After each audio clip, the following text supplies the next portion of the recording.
Crime alert, जुर्म के खिलाफ आवाज। माँ जी, मेरे भाई का तरीका भले ही गलत था, पर जो उसने बोला वो तो सही बोला ना।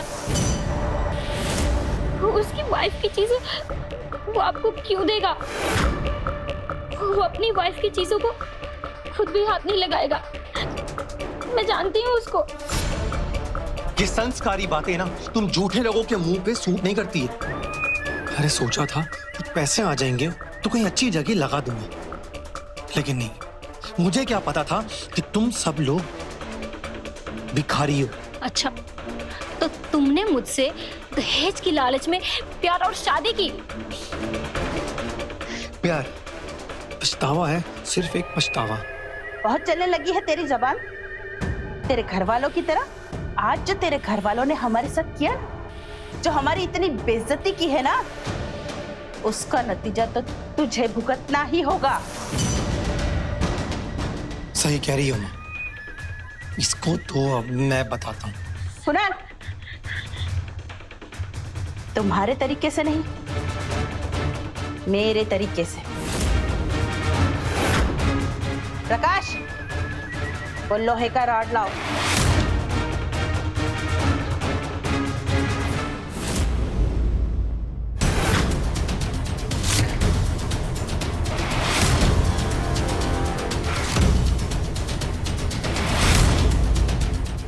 जल्दी दे। दिव्या।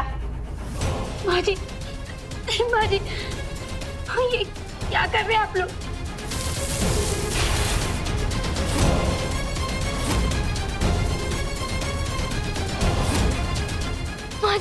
माँ जी नहीं,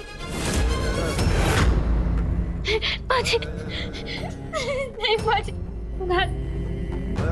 ना, रोको माँ जी को।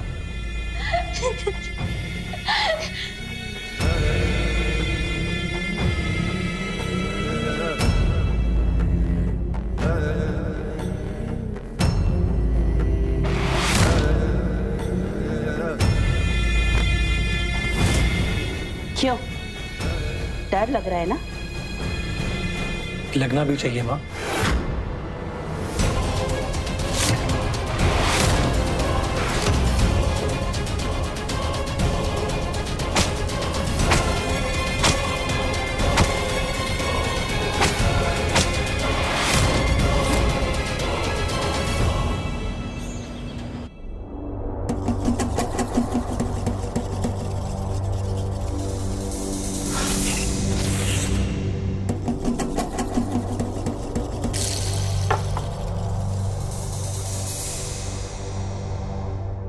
ओ मैडम, चल उठ जा, बहुत हो गया तेरा नाटक।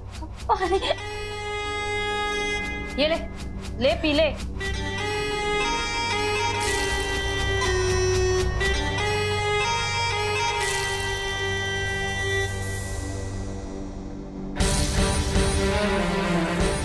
ले, ये भी खा ले। ले खा और काम कर।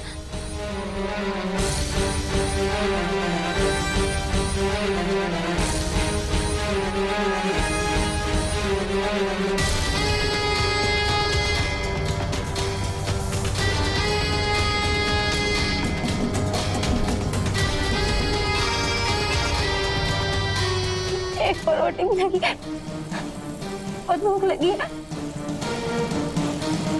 जिंदा रहने के लिए जितनी जरूरत है उतनी मिल रही। प्लीज। बहुत आराम हो गया, बहुत सारा काम बाकी है। चल।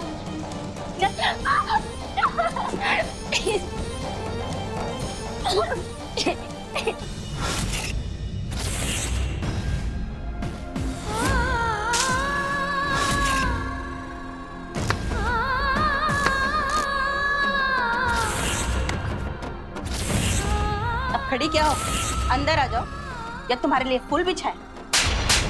ये जुबान दोबारा चली ना तो तू सोच भी नहीं सकती मैं तेरे साथ क्या करूं।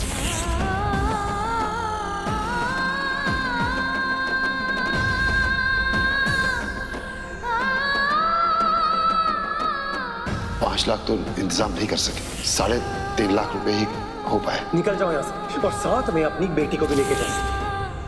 अगर आप लोग के पास हमें देने के लिए पैसे नहीं हैं तो अपने बहू के गहने बेच के दे दीजिए। तो तुमने मुझसे दहेज की लालच में प्यार और शादी की।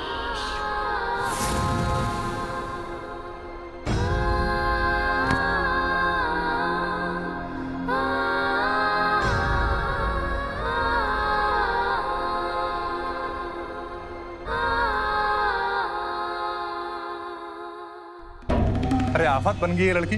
सोचा था दहेज लाएगी तो ऐश करेंगे। अब क्या करें, ये तो मुसीबत बन चुकी है ना। ए यार जिया जी, मैं खुद परेशान हो गया मुझसे। हो गई गलती, कर ली शादी मैंने, तो अब क्या उल्टे फेरे लूं उसके साथ? उससे ठीक हो जाएगा सब कुछ? उल्टे फेरे लेने से नहीं, लेकिन सीधे फेरे लेने से तो सब ठीक हो जाएगा ना। माँ मैं कुछ समझा नहीं। मतलब ये कि मैं तेरी दूसरी शादी करवाऊंगी और ढेर सारा दहेज लूंगी। लेकिन वैदेही के रहते हुए दूसरी शादी कैसे होगी? जब वो शादी में रहेगी तब ना। जब तक शादी होगी उसे हम लोग एक कमरे में बंद कर देंगे। उसके बाद रहेगी वो इस घर में एक नौकरानी की तरह। रहना होगा तो, नहीं तो जाएगी अपने रास्ते। हमें क्या। सही कहा माँ तुमने, कम से कम उस मनहूस से छुटकारा तो मिलेगा। एक रिश्ता है मेरी नजर और मैं आज ही उनको बुलाऊंगी घर।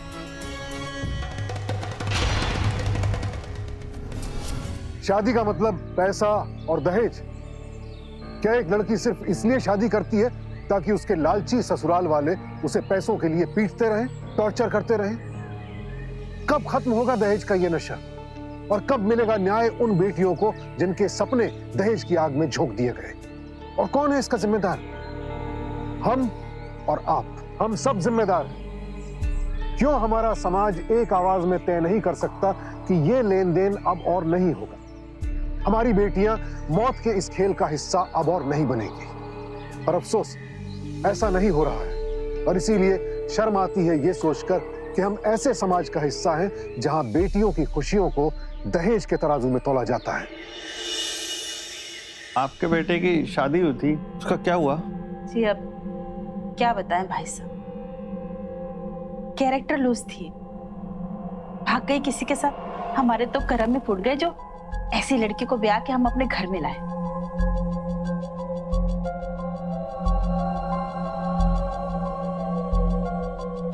हमें कुनाल पसंद है, लेन देन की बात कर लेते हैं।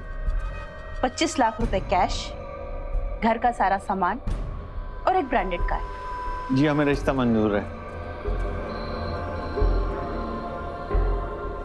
बड़ी मुश्किल से तो मैं वैदेही को रास्ते से हटाना चाह रहा था और अब ये नई लड़की लेके आ गए। अगर ऐसे ही रहा तो ये घर, ये जायदाद कुणाल और दिव्या में बराबर बटेगा। और अगर कुणाल की शादी ना हो तो ये सब मेरे और दिव्या के बेटे को मिलेगा। ये शादी कैसे रोकूं?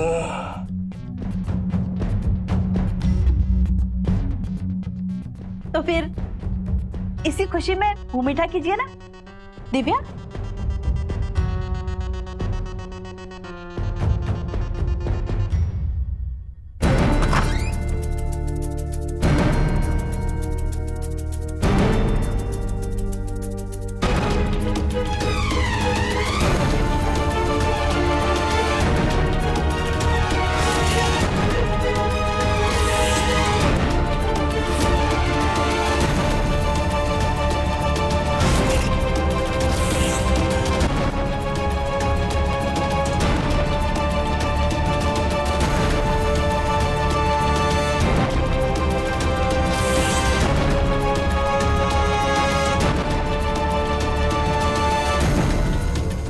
ये शादी नहीं हो सकती, ये शादी नहीं हो सकती।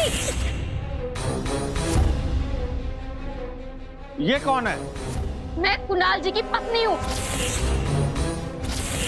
क्या बहन जी, आपने हमसे झूठ बोला?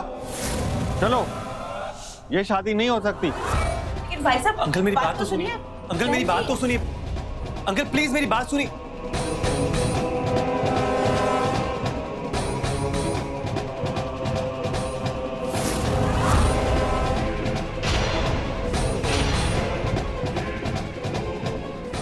बहुत जुबान खुल गई है इसकी। लगता है अब इसकी जुबान बंद करनी ही पड़ेगी।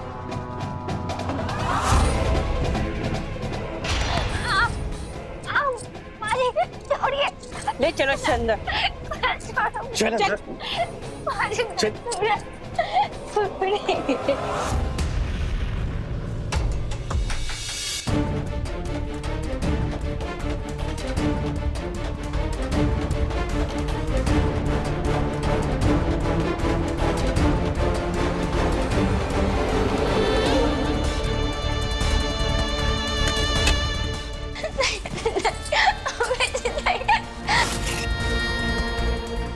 पता है अब मैं क्या करने वाली हूँ?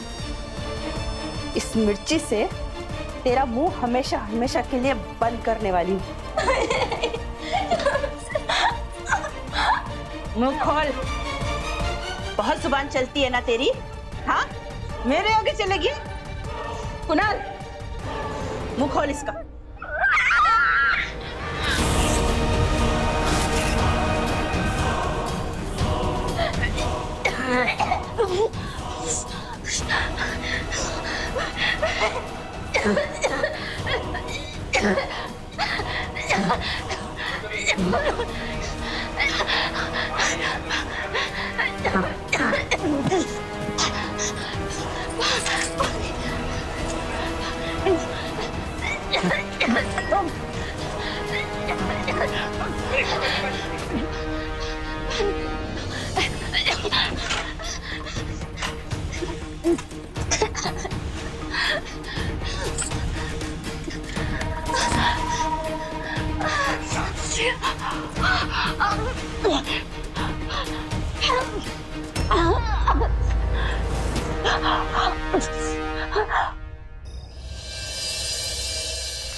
अच्छा हुआ बहन जी कि आपने मुझे सही समय पे बुला लिया। मेरी पत्नी आपकी सहेली है तो मैं यहाँ पर आ गया, वरना आप तो मुसीबत में फंस जाती।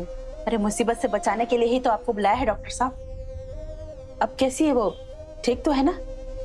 हाँ, वो दोनों ही ठीक है। एक सेकंड, दोनों मतलब? हाँ, आपको नहीं पता क्या? क्या नहीं पता डॉक्टर साहब, जल्दी बताइए। यही कि आप दादी बनने वाली हैं और आप पिता।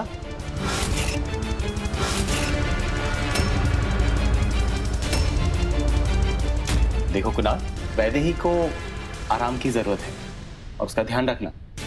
इसमें मैंने दवाइयां प्रिस्क्राइब कर दी हैं, टाइम टू टाइम देते रहिए। अच्छा तो मैं चलता हूँ।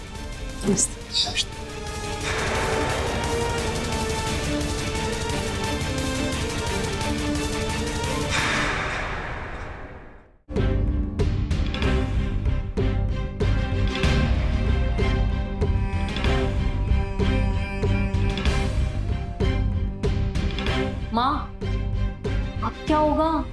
अरे होगा क्या, लगता है इस बच्चे का बोझा भी हमें उठाना पड़ेगा। क्या करें? मार देते हैं इस बच्चे को। ना रहेगा ये बच्चा और ना बनेगा हमारे रास्ते का कांटा। अगर इस बच्चे ने जन्म ले लिया ना तो फिर भूल जाओ कुणाल की शादी और उससे मिलने वाले पैसे को। सही कह रही हो माँ।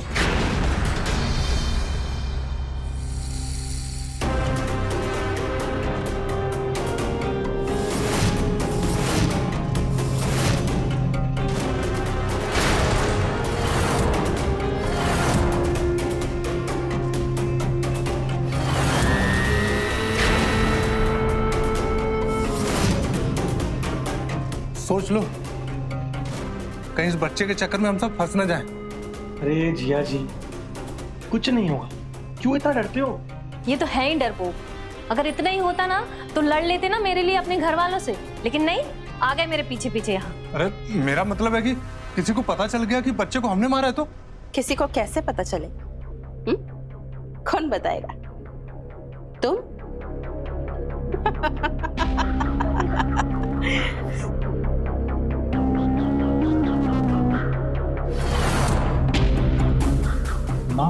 ठीक है बेटा, इस पपीते के जूस से तो सिर्फ बच्चे से छुटकारा मिलेगा, लेकिन उसके बाद क्या? ये मुसीबत तो फिर भी हमारे गले ही पड़ी रहेगी ना। उसको हमेशा हमेशा के लिए ठिकाने लगाने के लिए कुछ तो करना होगा ना। बिल्कुल सही कहा। अब ये जहर ऐसा काम करेगा ना कि माँ और बच्चे दोनों से हमें एक साथ मुक्ति मिल जाएगी। और तेरी शादी मैं ऐसे घर में करूंगी अब कि जहां से ट्रक भर के दह जाएगा। वाह माँ वाह।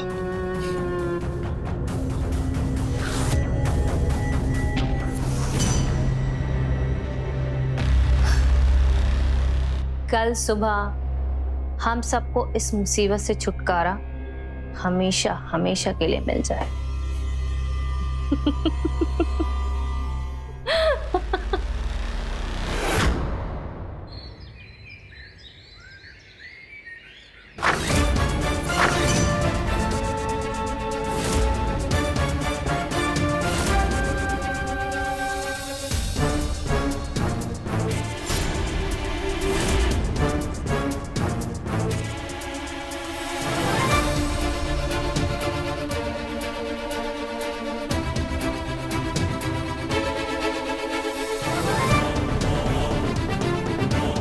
मुंह जल रहा होगा ना, मिर्ची लग गई होगी।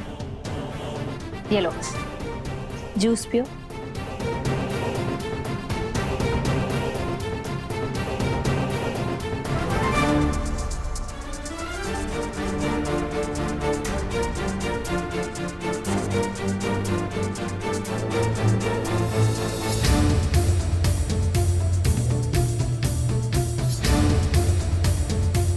पी लो, बच्चे के अच्छे के लिए, अच्छी सेहत के लिए।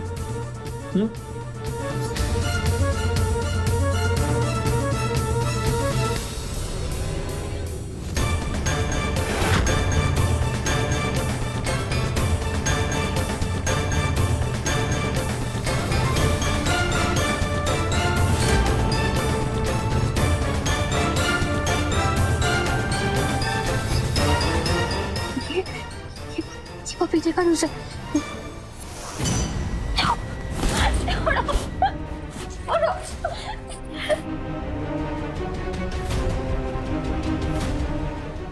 पी लो, इससे ना बच्चा तंदुरुस्त पैदा होगा।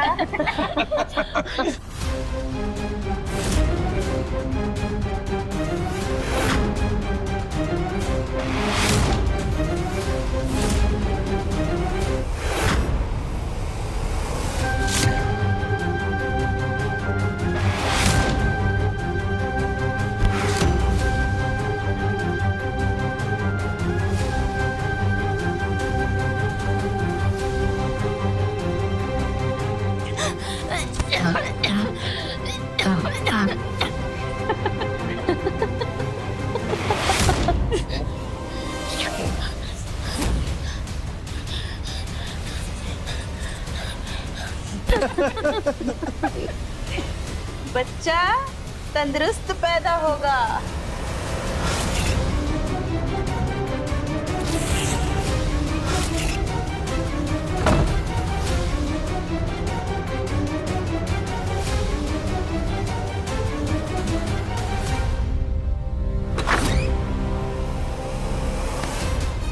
पानी पानी।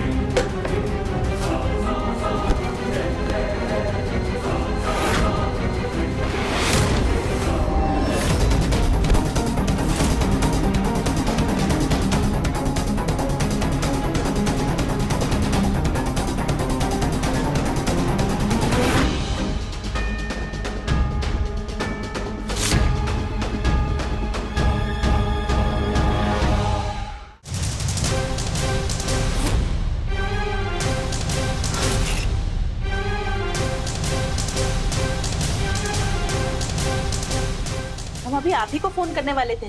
ये बताने के लिए कि हमारी बहू ने सुसाइड कर लिया है, लेकिन आप उससे पहले ही आ गए। झूठ झूठ बोल रही है, ये झूठ बोल रही है।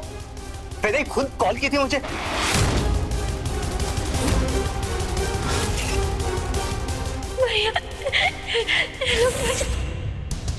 ये लोग मुझे मेरे बच्चे को मार देंगे। भैया बचाओ बचाओ।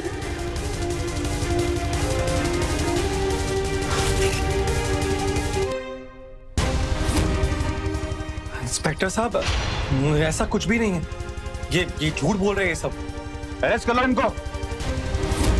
सर मैंने कुछ नहीं किया सर। सर इन तीनों लोगों ने वैदेही को जबरदस्ती पपीते का जूस पिलाया ताकि उसका बच्चा मर जाए, और उसमें जहर भी मिलाया। अच्छा सर, ये बिल्कुल झूठ बोल रहा है, सबसे पहले यही था। अरे क्या कुछ भी क्या बोल रही हूँ सर, मैंने कुछ नहीं किया सर। सच क्या है और झूठ क्या है ये पोस्टमार्टम रिपोर्ट में पता चल ही जाएगा। गिरफ्तार करो इन सबको। इंस्पेक्टर साहब हमारी बात तो सुनिए, हमने कुछ नहीं किया है। अरे सर नहीं किया सर, मैंने कुछ नहीं किया, मेरी कोई गलती नहीं है। इंस्पेक्टर साहब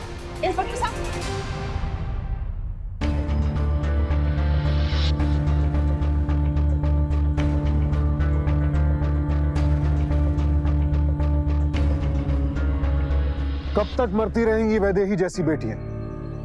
क्या यह सिलसिला कभी रुकेगा? कभी किसी को जला दिया जाता है तो कभी किसी को जहर दे दिया जाता है। कितनी मार दी जाती है और कितनी खुद मर जाती है, और इस सब को रोकने के लिए कोई कुछ नहीं कर रहा है। सच कड़वा है, लेकिन सच तो यही है कि हम सब जो खुद को इस समाज का ठेकेदार समझते हैं, नाकाम हो चुके हैं वैदेही जैसी बेटियों को बचाने में। हम सब इस जुर्म के साझेदार बन चुके हैं। वैदेही की जान सिर्फ उसके ससुराल वालों ने नहीं ली, उसके माँ बाप भी उतने ही दोषी हैं। बेटी का दर्द जानते हुए भी वो बार बार उसे उसी नर्क में झोंकते रहे। बेटी मदद की पुकार लगाती रही, लेकिन समाज में इज्जत बनाए रखने के लिए माँ बाप ने वो पुकार नहीं सुनी। हमारे देश में आज भी हर साल हजारों लड़कियां दहेज के नाम पर अपनी जान गंवा देती हैं। हर रोज किसी ना किसी घर में एक बेटी के सपने मौत की नींद सुला दिए जाते हैं। पर आखिर कब तक ये रोका जा सकता है? अगर समाज जागरूक और संवेदनशील हो जाए तो। सरकार ने कानून भी बनाए हैं और मदद के दरवाजे भी खुले हुए हैं। हर शहर में महिला हेल्पलाइन नंबर उपलब्ध है, और राष्ट्रीय महिला हेल्पलाइन का नंबर है 181181। तो चलिए आज क्राइम अलर्ट, दंगल का पूरा परिवार और हम सब मिलकर शपथ लें कि हर वो संभव कोशिश करेंगे जिससे दहेज का ये अभिशाप हमारे समाज से हमेशा के लिए खत्म हो जाए। इसी के साथ मैं सुशांत सिंह आपसे विदा लेता हूं। आप देख रहे हैं क्राइम अलर्ट, टाइम आज का, क्राइम आज का।